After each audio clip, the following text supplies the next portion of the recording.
Hi, I'm Catherine from Becoming You, and today I'm continuing sharing with you a few of our family favorites in terms of books, this time with the age range 3 to 5.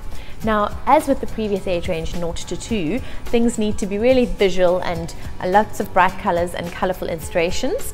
And there also needs to be an added element of maybe bringing in a little bit of rhyming and a little bit of letter recognition so that the kids are starting to realize that the text on the pages is actually meaning something and it's relating to the pictures as well, so that they can sit there and read along with you, or they can sit on their own and pretend to read the same story. What's really important in this stage is actually repeating the same story over and over again to them, and they love that because they start to feel like they know the story and they know what's coming, and you'll be surprised at how much they remember.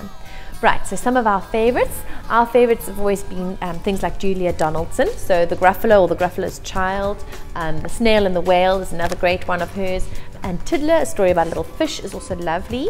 Then I really love reading Charlie and Lola to my kids. We have a boy and a girl in our family, so an older brother and a younger sister, this story really seems to resonate with them, and it's really great to help them learn sort of siblings and how to get on with them and loving each other. And the illustrations are so stunning, I love them. They're kind of like a collage kind of feeling to it. Another book with illustrations that I love is called The Love Bugs. I stumbled across this in a sort of discount bookstore and I've really enjoyed this book. It's so beautifully done and it's just a really sweet story, so I really recommend that one. A perennial favorite for years has been The Very Hungry Caterpillar, and I really recommend every family has one of these. It's really great for recognizing colors and numbers, and it's a really sweet little story. Then other authors and stories we've really enjoyed is the series of Paddington Bear. These are also got very sweet illustrations. You can also start introducing them to some of Roald Dahl's stories, although they might be a little bit scared by this particular one with the sharp teeth, so maybe this one should jump up an age level, but he's always great for funny stories and humor.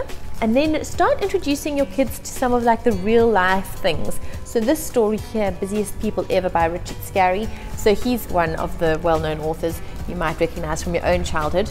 So finding one or two of these types of books where they've got stories that they can talk about the different people doing the different things around the city and whatever.